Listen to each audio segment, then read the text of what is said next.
I'm trying to say this because people are not trying to downplay the church. They bring up nations like China, that China is properly developed. That do they go to church?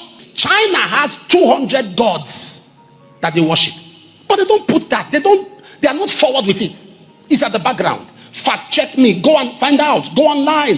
How many gods?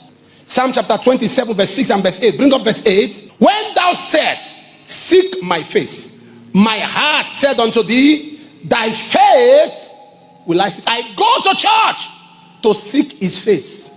Psalm 24 verse 6. This is the generation of them that seek thy face, O Jacob. Selah. Psalm 55 and verse 6. So our going into the house of God is to seek, Psalm 55 verse 6. Our going to the house of God is to seek the face of the Lord. We don't go there because we are conscious or carried away. Development of nation rests on the shoulders of leaders. The church is to teach morals and to help them, to pray for them to take the right decision. You see them bring up issues. I'm trying to say this because people are not trying to downplay the church. They're trying to make you believe there is no reason for the church. They bring up nations like China, that China is properly developed. That do they go to church? It's not about going to church. There's something China they trust. It's beyond what you think. And I want you to fact check me. China has 200 gods that they worship, but they don't put that. They are not forward with it.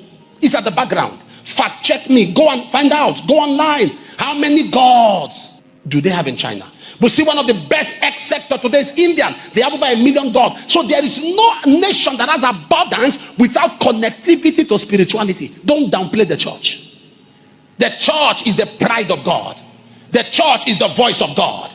It's time for us to know who we are as the church and not be defeated in our language. One of the reasons Goliath could swallow up the children of Israel was that when he came, he gave them a wrong identity. He gave them a name. When he came, he looked at them and he said to them, he said, you are all servants of Saul. Send me a man that can kill me. You servants of Saul, send me a man that can combat me. So long they saw themselves as the servants of Saul, what Saul ran from, they ran from. So long they saw themselves as the servants of Saul, what conquered Saul conquered them. So long they saw themselves as the servant of Saul, what swallowed Saul swallowed them. So long they saw themselves as the servant of Saul, Saul hid from Goliath, they hid from Goliath. So when David came, David had to rename the armies. He said, you are the armies of the living God. He didn't agree that they were the servants of Saul. And when he called himself the armies of the living God, Goliath was looking for a man that can kill him. But God said to Goliath, I won't give you a man, I will give you a boy.